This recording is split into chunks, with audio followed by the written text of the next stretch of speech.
et la première organisée au niveau régional sur ce thème. Une journée de rencontre régionale a rassemblé une soixantaine de personnes autour de la thématique de la police de l'eau et de la nature en milieu lagunaire.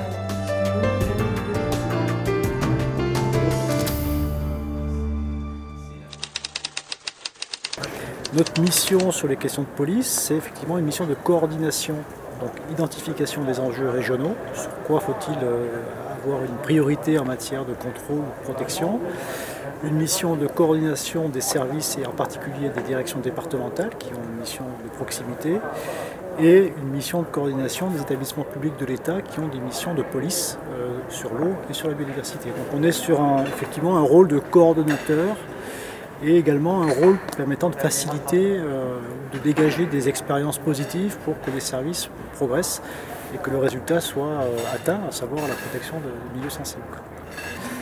Donc on a dans les questions de coordination nécessité aussi de porter ou de faire comprendre les enjeux pour que les missions de police soient concentrées sur des enjeux qui correspondent réellement à des problématiques régionales ou à des problématiques locales. Donc on a effectivement ce travail à faire qui s'alimente de l'expérience des gestionnaires et qui s'alimente également de la part de l'expertise qu'on peut apporter au niveau régional. Co-organisée par le CNLR et l'Adréal Languedoc-Roussillon, cette journée a réuni les acteurs majeurs concernés par cette problématique. DREAL, DDTM, ONEMA, ONCFS, Corps de gendarmerie, Conservatoire du littoral et gestionnaire des milieux naturels. Alors, la direction départementale des territoires et de la mer est compétente en police de l'environnement, alors que ce soit sur la police de l'eau, et donc c'est mon collègue du service de l'eau et des milieux aquatiques qui pilote cet aspect-là, comme en police de la nature, alors à la fois sur la partie chasse, qui est une partie assez traditionnelle en DDT, mais aussi sur la partie contrôle nature, donc que ce soit toute atteinte à l'environnement, milieu naturel, véhicules motorisés, destruction d'espèces, etc. Mais on coordonne aussi les opérations de police judiciaire sur le terrain, notamment, essentiellement, celles de l'ONEMA et de l'ONCFS. Ça nous arrive, nous, d'avoir des agents qui vont intervenir sur le terrain en police judiciaire, mais beaucoup plus rarement. Nos premiers agents de police avec lesquels on travaille, c'est l'ONEMA et l'ONCFS. La police de la nature, c'est quelque chose d'assez neuf pour nous. On travaillait déjà un peu sur les véhicules motorisés en milieu naturel, mais ce n'était pas organisé et coordonné comme ça l'est maintenant. Donc c'est le moment maintenant d'arriver à bien coordonner notre action, nous, de l'État et des établissements publics, avec l'action des gestionnaires locaux.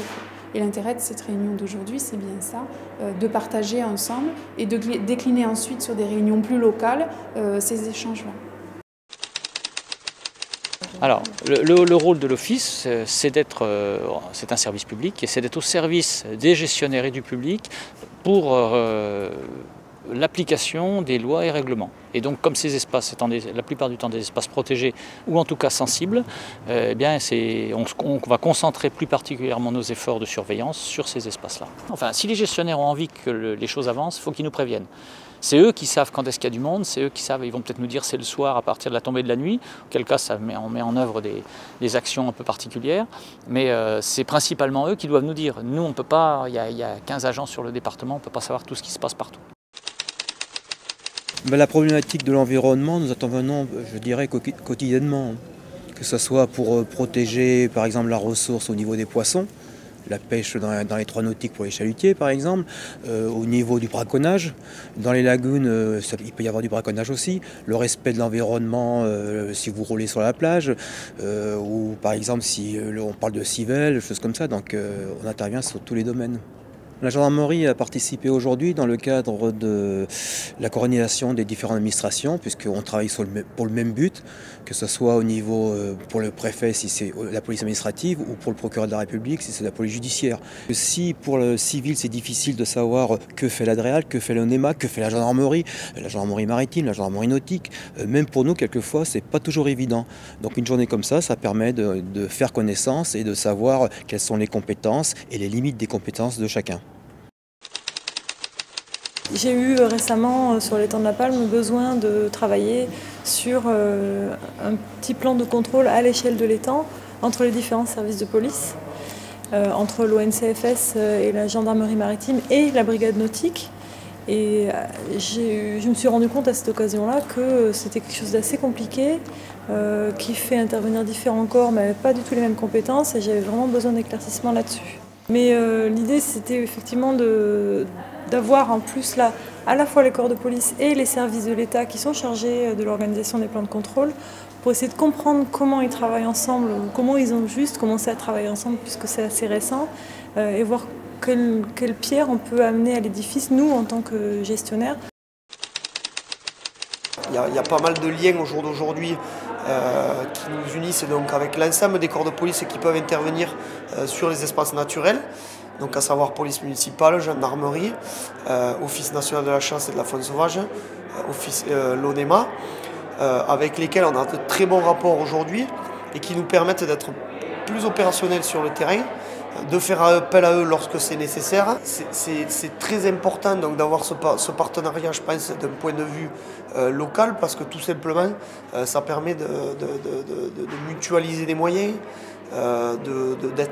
d'améliorer l'efficacité sur le terrain. Une réunion annuelle de ce type au niveau régional serait nécessaire, et pourquoi pas après des réunions un peu plus localisées de façon annuelle également, quoi.